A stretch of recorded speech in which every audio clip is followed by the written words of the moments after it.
Você talvez já tenha ouvido alguém dizer o seguinte: eu acredito em Deus, mas não sou católico. Aliás, não precisamos de igreja, basta crer em Deus. Mas por que será que isso está acontecendo cada vez mais? Por que será que as pessoas estão materialistas, vazias e não têm mais como princípio as leis de Deus e da igreja? E não é somente o homem comum que vive como se Deus não existisse, ou tem um Deus segundo sua vontade. Uma frase popular define bem a mentalidade predominante hoje na sociedade, tanto nas classes simples como na classe A, naqueles que deveriam ser a elite moral para as classes baixas. Essa frase é: cada um, cada um. Ou seja, ninguém tem um princípio que rege suas ações, sua conduta. Cada um vive e age como quiser. O problema é que essa libertinagem está levando as pessoas também a não respeitar as leis civis. Está cada vez mais comum a ideia de que a lei não é para ser cumprida. Temos vários exemplos do caos que está na sociedade. Criminalidade, drogas. Veja a Cracolândia, não só na capital paulista, mas que vai tomando conta das grandes cidades. Mas será que não há uma verdade? Eu sou o caminho, a verdade e a vida, disse nosso Senhor.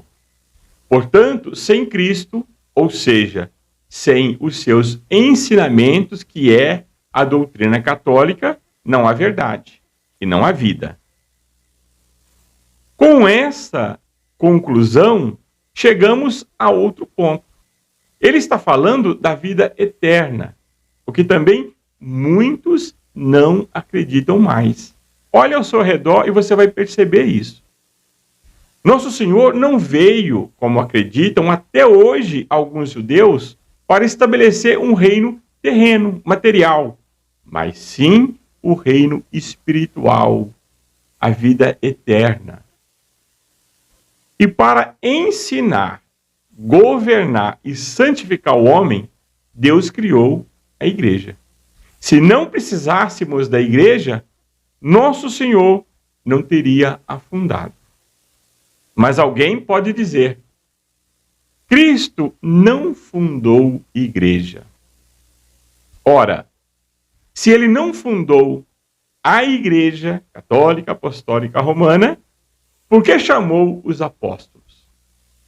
Porque deu a eles um mandato: ide e pregai o evangelho. Ou seja, nosso Senhor veio, como ele disse, eu vim para dar testemunho da lei e vos deixo um novo mandamento: amai o próximo como a si mesmo. Por quê?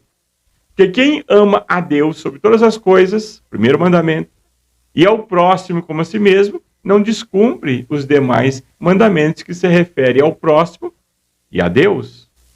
O evangelho quer dizer a boa nova. E a boa nova é Cristo, nosso Senhor, é a doutrina cristã que foi ensinada por ele aos apóstolos. Eu quero aqui pegar o início da igreja, da Santa Igreja Católica, para entendermos como ela foi criada e sua doutrina é o que nosso Senhor ensinou aos apóstolos. A missão da igreja é governar, ensinar e santificar as almas. Então, quando nós vemos o caos da sociedade hoje, é a pergunta que nós devemos fazer: por que desta crise? Qual a origem dessa crise? Esta crise é uma crise moral, religiosa, da parte humana da igreja, é uma crise moral religiosa do homem. Então, vamos pegar o início da igreja. Nosso Senhor padeceu na cruz, se imolou como o cordeiro para nos abrir as portas do céu, ensinou aos apóstolos, e os apóstolos transmitiu aos seus discípulos verbalmente, oralmente, esses ensinamentos. Então, a igreja chegou até nós pela sucessão apostólica. O que isso significa? Que os apóstolos passaram aos seus discípulos o mandato de nosso Senhor. Esses homens convertidos, pagãos, convertidos pelos apóstolos de Cristo, o sucederam, dando continuidade ao mandato de nosso Senhor até nossos dias. O Papa, os bispos, os padres. No início do cristianismo não existia a Bíblia. Não existia papel, a imprensa, era muito difícil até escrever, pois tudo era escrito em couro de animal. Imagine o tamanho que seria a Bíblia se fosse escrita naquela época. Os textos bíblicos foram escritos em tempos diferentes. Os apóstolos ensinaram o que aprenderam de Nosso Senhor verbalmente. Tempos depois é que escreveram algumas partes e deixou com seus discípulos. Em alguns casos, os discípulos tomaram notas ou os próprios apóstolos ditou para que ficasse registrado. Foram esses discípulos, os primeiros discípulos dos apóstolos, do primeiro século, segundo século, até o terceiro século da igreja, que definiram quais seriam os textos que fariam parte da Bíblia. Isso ocorreu em 397, mais precisamente em um concílio. São João diz, ao final do seu evangelho, muitas outras coisas há que Jesus fez, as quais, se fossem escritas cada uma, creio que nem ainda no mundo inteiro caberiam os livros que se escrevessem. Os primeiros teólogos, bispos da Santa Igreja Católica Apostólica Romana, definiram, nos 4 primeiros séculos da Igreja, toda a base doutrinária da Igreja Católica.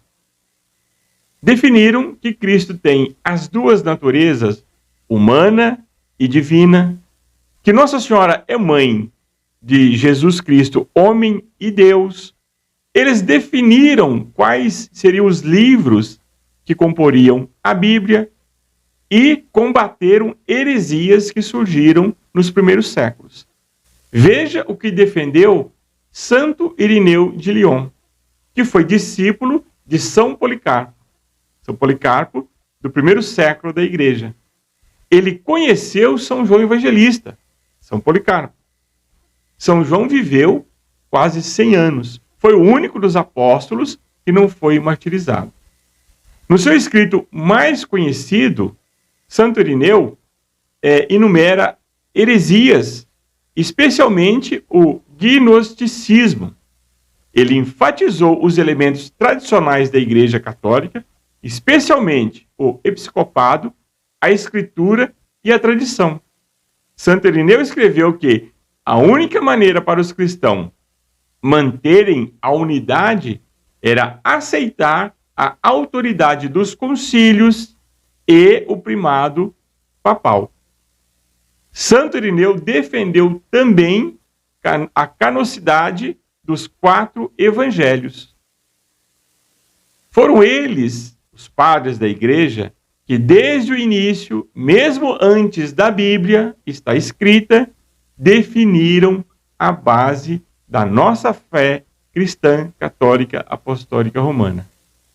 Esses primeiros teólogos, os padres da igreja, foram quem escreveram propriamente a Bíblia, como conhecemos hoje, em grego, e depois São Jerônimo a traduziu para o latim, que era a língua popular, a língua do povo. E depois, o latim foi declarada a língua oficial da igreja. Essa é a origem da Bíblia. Ou seja, os apóstolos transmitiram oralmente os ensinamentos, deixaram escritos, mas vamos dizer assim, não publicados.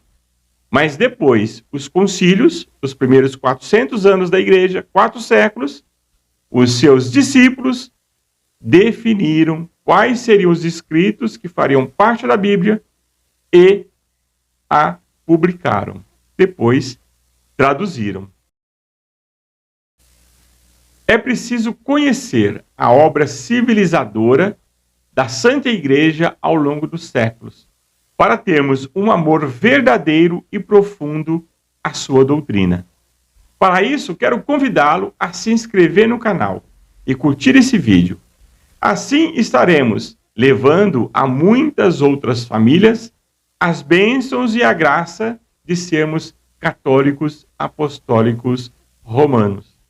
Desejo a você as bênçãos da Santa Mãe de Deus e até o próximo vídeo. Salve Maria!